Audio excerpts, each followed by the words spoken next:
Now I'll tell you something you already know. When you exclude women from the equation, you end up screwing yourself. You are now listening to Sorrel Gore MD.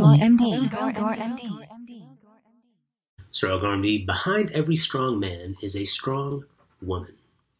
I mean, who's the real voice behind Sorrel Gore MD? Think about it. The outspokenness, the defiance, the need to be heard and understood on my own terms.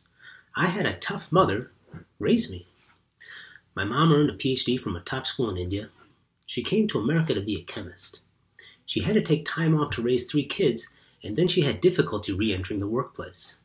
When I was 7 years old, she taught me the most important skill that I know, and that is how to read, how to think and comprehend, and how to reproduce that content using different words. If you look at what I do, ain't nothing changed since 1993.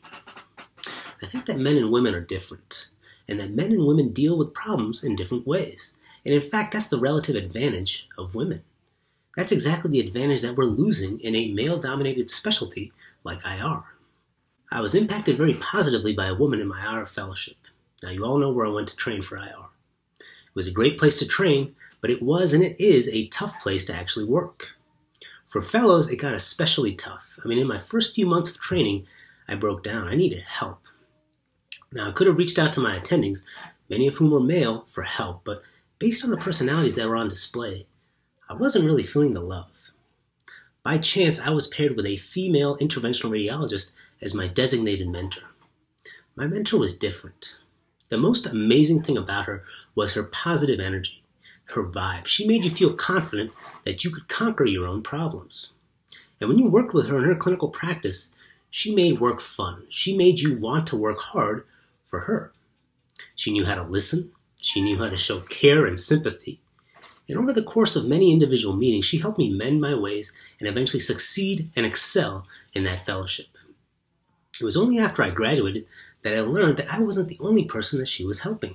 She had the backs of several residents, students, fellows, and attendings and staff. I mean, you name it, and she had their back. And in turn, they all vouched for her. Now, in this tough, cutthroat environment, eventually the guillotine fell. Who ended up on top? Well, who else but that same awesome female attending, the one who had been helping me and so many others out all along. Now, a lot of people were surprised. Brand new female attending takes the top spot. Well, guess who wasn't surprised? I could see that move coming from a mile away because real recognize real, and because real leaders lead by example. Now, I'm not done. You guys want some more? Well, how about a different take? I mean, forget everything I just said. If you treat IR as a business, which it is, if you treat IR as a business and you see yourself as a businessman or a businesswoman, then you know that business is all about controlling the market. Well, let me ask you this. How are you going to capture that market effectively when you can't understand the needs of 50% of your patient population?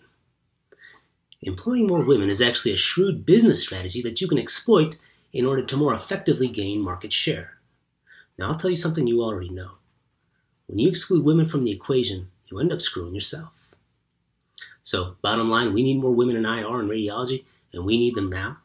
And I think that women should know that there's a lot of men interested in this movement as well.